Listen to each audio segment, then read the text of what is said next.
Karena ke depan semua fraksi menginginkan TNI diperkuat supaya Indonesia kuat. Saya kira itu ya. Karena sekali lagi di sana itu seperti negara sendiri. Kami susah akses masuk ke sana. Itu truk 10 rodanya itu tidak punya plat, tidak punya nomor kendaraan. Itu ada berapa di sana? Ya berarti nggak bayar pajak. Juga kami tahu ada yang hanya bisa pegang sekop. Bahkan juga ada tukang masak pun itu didatangkan dari China. Dari sana. Jadi kita ingin penjelasan kembali kepada Bapak Presiden untuk meminta sekali lagi supaya TKA ini jangan datang dulu. Dan terus terang, penolakan TKA ini adalah akumulasi dari kekecewaan masyarakat Sultra terhadap pengelolaan sumber daya alam, khususnya di bidang nikel yang selama ini kami rasakan tidak adil. Kami pemilik cadangan nikel terbesar di dunia. Terus terang yang kami rasakan selama ini hanya banjirnya, hanya debunya, bahkan kalau hujan, infrastruktur yang kami bangun dari APBD yang terbatas itu rusak parah. Jalan ke Pirtu itu mas, rusak, tidak bisa dilalui. Itu padahal di sana triliunan itu, satu tungku itu kan berapa triliun itu, di sana ada berapa tungku. Jadi terus terang kami ini rakyat Sultra hanya jadi penonton. Nah, coba semua lihat perusahaan-perusahaan besar tambang di Sultra ini, baik yang punya smelter maupun yang tidak. Pemiliknya itu rata-rata orang luar. Dari 300 lebih pemilik IUM, yang punya kantor di Sultra itu hanya 2. Itu pada kesempatan yang baik ini saya atas nama pribadi mengaturkan permohonan maaf kepada Yang Mulia, pimpinan, dan seluruh anggota Komisi 8 atas kejadian ini. Pancasila adalah ideologi final. Kalau ada yang mau merubah ini, akan saya hadapi dengan semua kekuatan yang ada pada diri saya. Ada negara asing kirim pasukan hari ini ke salah satu wilayah kita. Saya kira kita berada dalam posisi yang sangat lemah. Satu rakyat yang paling lemah, membantu semua tenaga medis dan semua pelayanan kesehatan, kita hidupkan kembali ekonomi.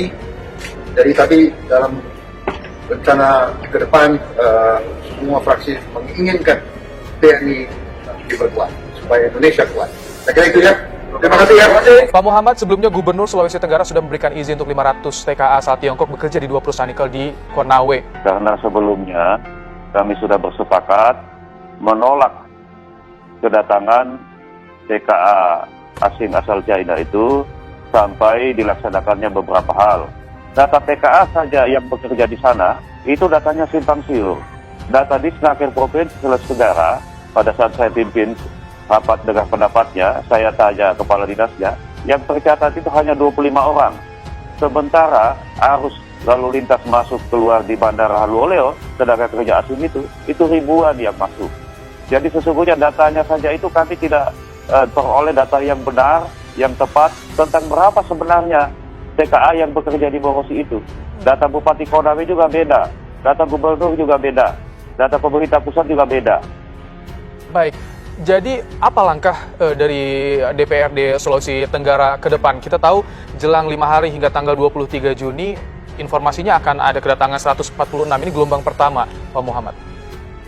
Kami tetap, kemarin kami paripurna, semua 8 fraksi itu tetap kami menolak kedatangan 520 TKA itu sampai pertama dicabutnya pandemi, status pandemi Corona Internasional. Juga kami tahu ada yang hanya bisa pegang sekop, bahkan juga ada tukang masak pun itu didatangkan dari China, dari sana. Jadi kita ingin penjelasan yang sebenar-benarnya, sejujur-jujurnya, karena susah sekali putra-putra daerah Sulawesi Tenggara ini bisa masuk bekerja di sana. Saat ini ada 3 desa yang memblokade jalan masuk ke sana karena keinginan untuk menjadi pekerja di sana itu tidak mendapat respon yang memadai dari perusahaan. Kembali kepada Bapak Presiden untuk meminta sekali lagi supaya TKA ini jangan datang dulu. Dan terus terang, penolakan TKA ini adalah akumulasi dari kekecewaan masyarakat Sultra terhadap pengelolaan sumber daya alam, khususnya di bidang nikel yang selama ini kami rasakan tidak adil. Kami pemilik cadangan nikel terbesar di dunia dengan sekitar 480.000 hektar cadangan nikel dan cadangan deposit hipotetik sekitar 97 juta ton. Itu yang kami rasakan APBD kami cuma 3 triliun, 4 triliun. Sementara laporan pajak mereka, perusahaan-perusahaan pengeruk nikel itu triliunan. Saya curiga itu karena tekanan pemerintah pusat, sehingga gubernur berubah pikiran. Ya, walaupun sekali lagi rakyat akan menilai bahwa Pak Gubernur itu tentu tidak konsisten dengan sikapnya. Ini yang saya kira harus dijelaskan ke publik. Kalau memang ekonomi Sultra ini sudah akan mati, kalau TKA dari Cina itu tidak akan datang. Yang kami rasakan saat ini di Sultra, itu banyak sekali ada keinginan animo dari para pemuda, baik itu yang sarjana pertambangan, alumni sekolah menengah kejuruan, maupun tenaga kerja yang di bawah itu kualifikasinya, ingin bekerja ke sana, aksesnya sangat susah. Aksesnya masuknya sangat susah. Kan bahwa kedatangan 500 TKI ini hanya 6 bulan, hanya untuk sementara ketika untuk membuka proyek smelter ini. Nah, kedepannya tentu bisa dimanfaatkan oleh tenaga kerja lokal. Itu kan di sana itu sudah 3 atau 4 tahun perusahaan itu berdiri. Dan yang terjadi selama ini ganti-gantian. Itu kalau kita terbang dari Jakarta, itu flight, itu Lion, Batik, Garuda, lebih dari setengah itu mereka. Dan itu ganti-gantian, seminggu, 2 minggu, sebulan datang, pulang lagi, yang datang lagi sama banyaknya. Begitu aja selama ini. Artinya orangnya berbeda-beda selama 6 bulan orangnya ini. Dan berbeda-beda. Tidak ada batasan waktu yang jelas ya? Iya, orangnya berbeda-beda, kebangsaan dan asal negaranya sama. Jadi terus terang kalau dikatakan bahwa itu nanti sifatnya hanya mengantar, hanya transisi kok sampai 3-4 tahun. Terus terang yang kami rasakan selama ini hanya banjirnya, hanya debunya. Bahkan kalau hujan, infrastruktur yang kami bangun dari APBD yang terbatas itu rusak parah. Jalan ke Pirtu itu, Mas, rusak, tidak bisa dilalui. Itu padahal di sana triliunan itu. Satu tungku itu kan berapa triliun itu. Di sana ada berapa tungku.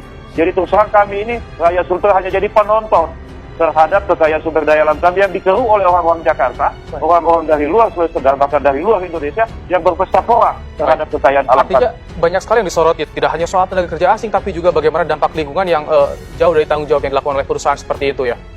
Ini gunung es dari apa yang kami alami selama ini. Coba Mas, semua lihat perusahaan-perusahaan besar tambang di Sultra ini, baik yang punya smelter maupun yang tidak. Pemiliknya itu rata-rata orang luar. Dari 300 lebih pemilik IUP, yang punya kantor di Sultra itu hanya 2. Baik. Belum lagi penduduk lokal, tidak ada orang Tolaki, orang Muna, orang Kabaena, orang Bongene yang jadi pengusaha tambang besar di Sulawesi Tenggara ini. Rata-rata dari Jakarta. Baik. Dalam waktu dekat, kami segera akan meminta klarifikasi dari Bapak Gubernur, terutama berkenaan dengan perubahan sikap beliau.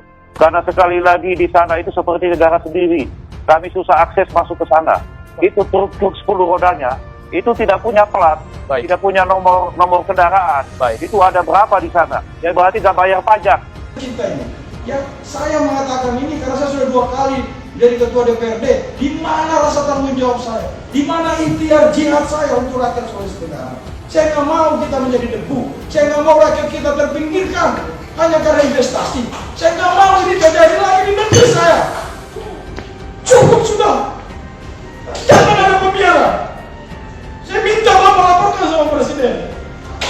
Ini rusak kita negeri kita. Saya sudah ganti asing sama investasi. Mereka harus taat patuh sesuai dengan aturan yang ada. Kalau sudah monggo. Ini kan kita lihat di depan kita. Kesalahan terus menerus. Ada apa ini? Inilah yang membuat goresan hati saya luka. Sehingga kita bentuk dulu tim terpadu. Kita buat dulu dengan baik. Pusat juga harus turun dengan benar. Sehingga apa yang kita lakukan ini seia sekata. Ini kan tidak. Dan jangan kami diminta publikkan sesama Forkopimda hanya untuk meloloskan perilaku yang keliru. Tidak bisa. Ini yang saya tidak setujui Pak sebetulnya. Sejarah mencatat musuh Pancasila adalah komunisme, bukan agama. Seorang tokoh, seorang pimpinan seperti BPIP ini Pak Yudin, mesti kalimat-kalimat ini tidak muncul dari beliau. Kalaupun dia salah seperti itu, katakan aja salah, sudah selesai. Saya salah bicara, maunya ini, itu kan lebih clear. Tetapi juga jangan salahkan kalau ini kita bernegara, ada yang menuntut, ada yang mengajukan secara hukum, juga tidak salah. Jadi kita bukan ingin kegaduhan, tapi inilah bernegara dalam demokrasi.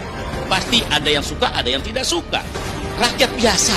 Begitu salah aja main ditangkap kok, apalagi model kayak Yudin mestinya. Kan begitu mestinya. Ini harus clear kita, jangan giliran rakyat tua salah bikin. Tangkap, tahan, kena ITV, kena ini dan sebagainya. Ini kena apa ini kalau kayak gini? Bahwa ada kenyataannya rancangan undang-undang ini banyak menimbulkan problematika, bukan sekedar perdebatan, namun sudah jadi penolakan. Udah jadi penolakan. Apakah jadinya kita jika kita tidak mendengarkan ketua, tidak mendengarkan masukan-masukan publik ini? Jika masyarakat mayoritas sudah melakukan penolakan, jika MUI menolak, jika NU menolak, jika Persis menolak, lembaga-lembaga pemuda juga beberapa menolak, paripurna veteran-veteran TNI pun menolak, artinya suara publik ini sudah muncul semuanya. Lantas kita mau apa? Jangan sampai publik melihat bahwa kita di sini tidak mewakili suara mereka, Pak Haji. Bapak dan Ibu anggota yang terhormat, masyarakat saat ini sedang menghadapi persoalan serius, yaitu berupa pandemi. Banyak yang menjerit karena PHK. Belum lagi mereka yang tiba-tiba tagihan listriknya melonjak naik. Pegel mereka tuh dengarnya, lihatnya. Mereka juga butuh perhatian kita. Kita harus fokus memikirkan bagaimana menangani pandemi ini, Pak Ketua. Kita harus fokus memikirkan penanganan dampak COVID-19 ini. Di sisi lain, pemerintah sudah menyatakan akan menunda pembahasan rancangan undang-undang ini. Saya bangga dan saya bahagia. Tentunya kita bijak menyikapi ini.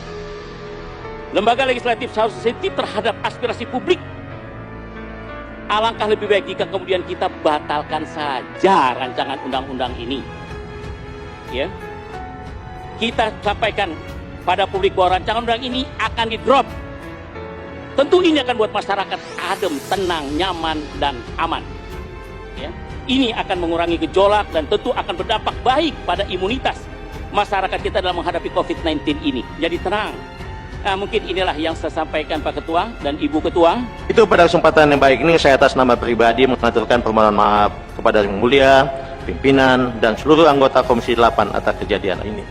Kami berharap kemurahan hati pimpinan dan seluruh anggota Komisi 8, semoga hubungan kerja yang sudah terjalin baik selama ini dapat terus kita bina dan tingkatkan.